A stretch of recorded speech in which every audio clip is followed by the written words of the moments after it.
Hey, Harsh here. Today we're going to talk about REST APIs. Let's start by addressing a confusing topic. REST and HTTP are not the same thing.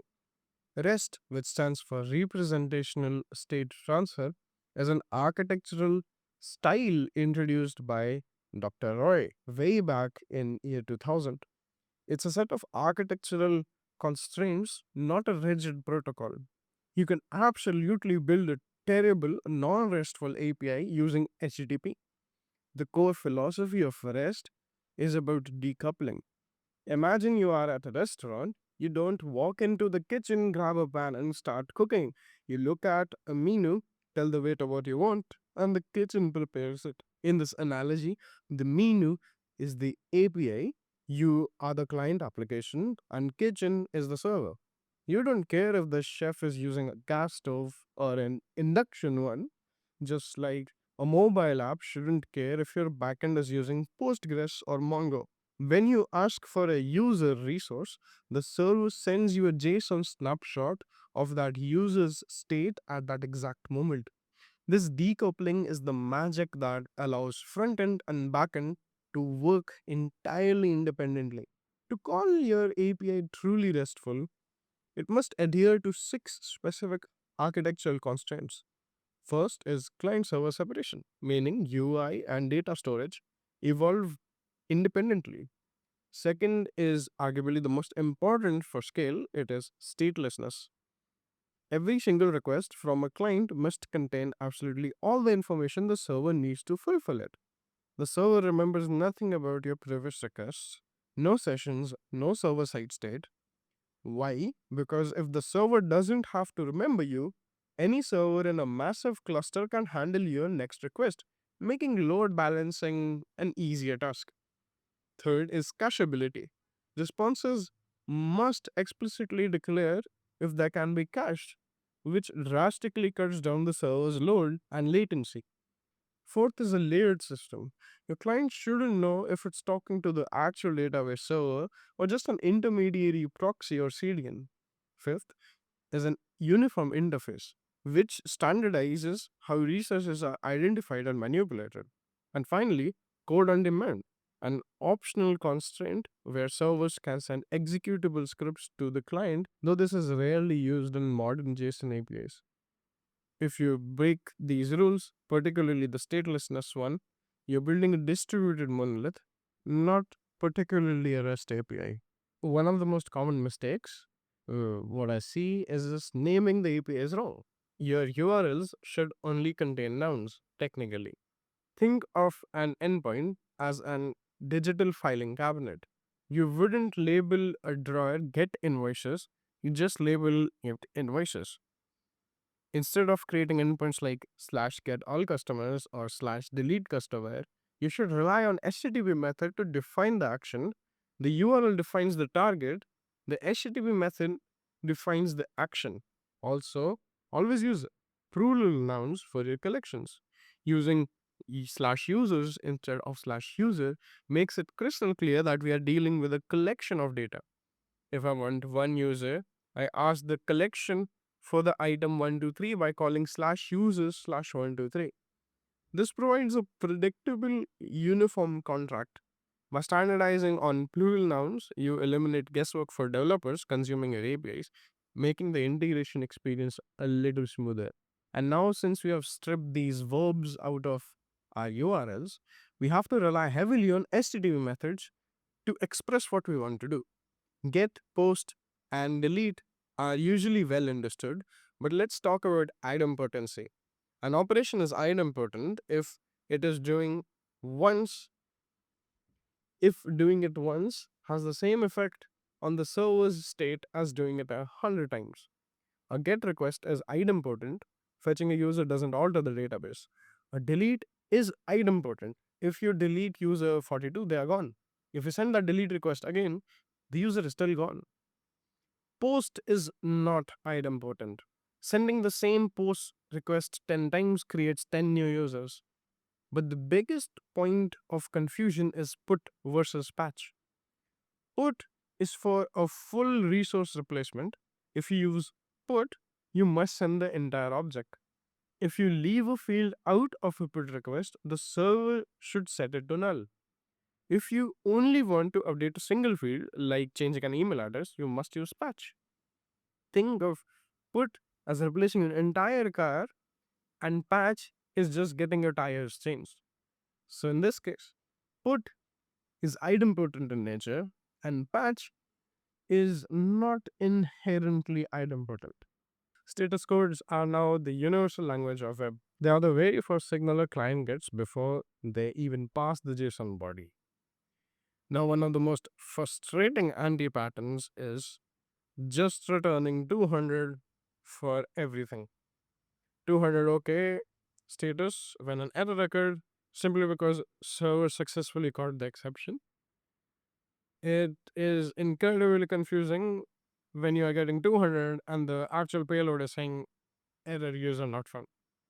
This is kind of a nightmare and breaks a lot of schematics. So, in order to fix all of this, if a client sends a bad syntax, we return 400 bad request.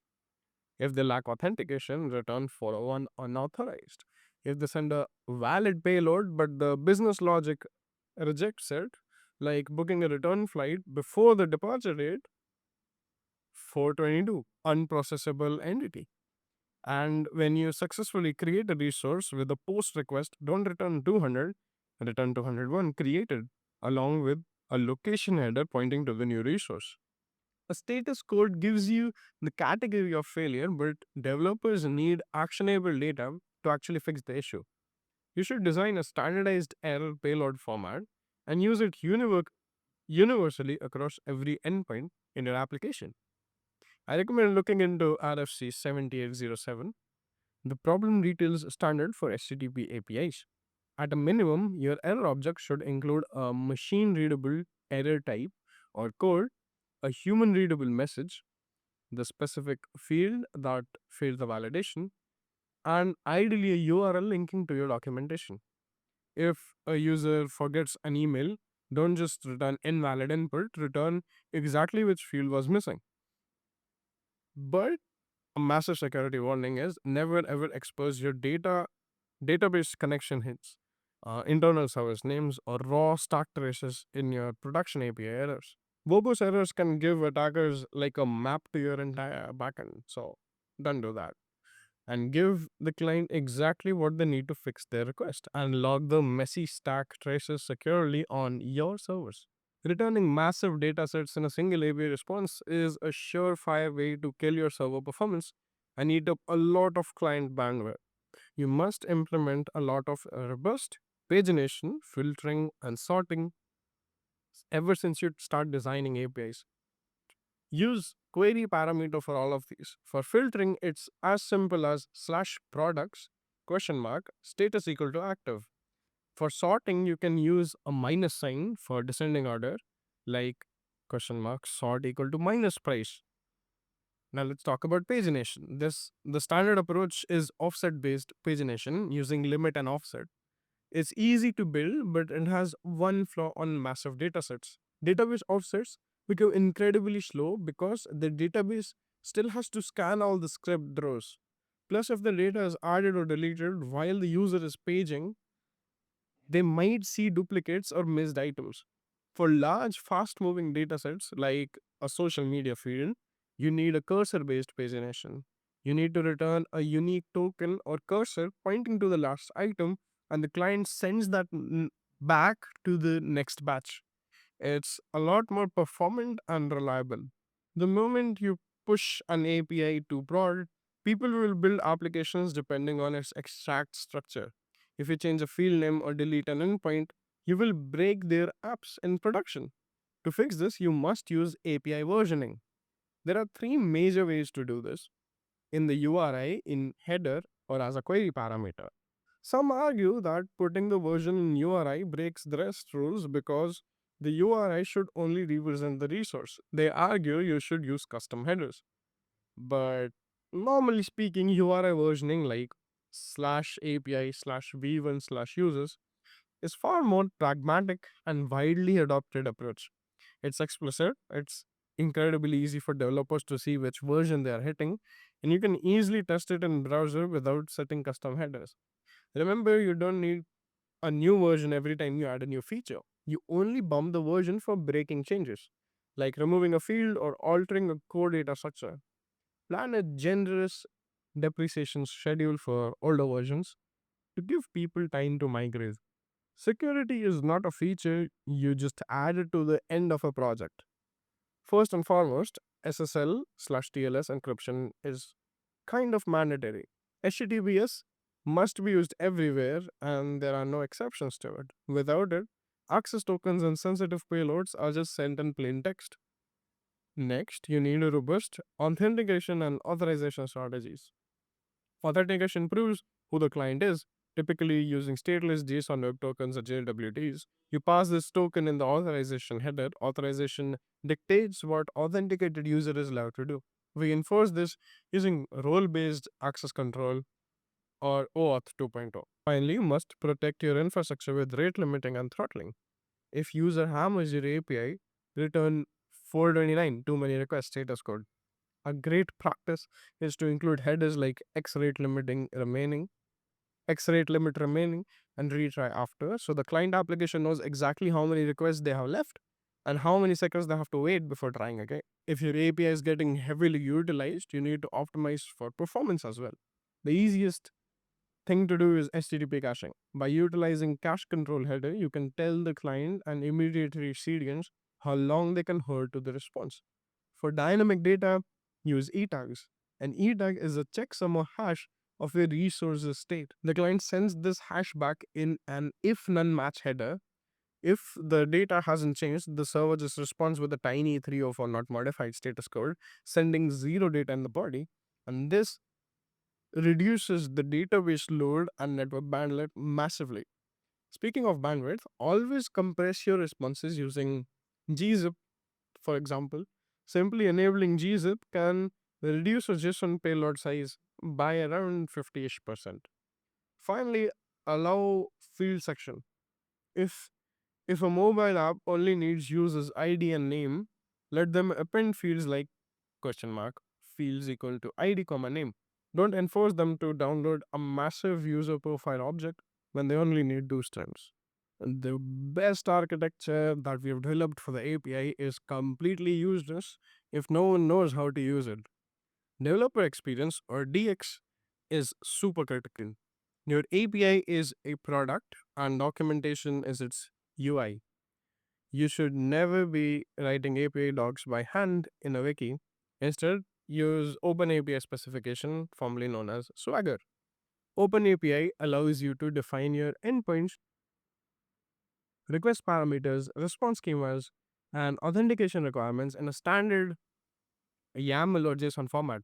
Tools like Swagger UI then take that file, auto generate a beautiful interactive web documentation.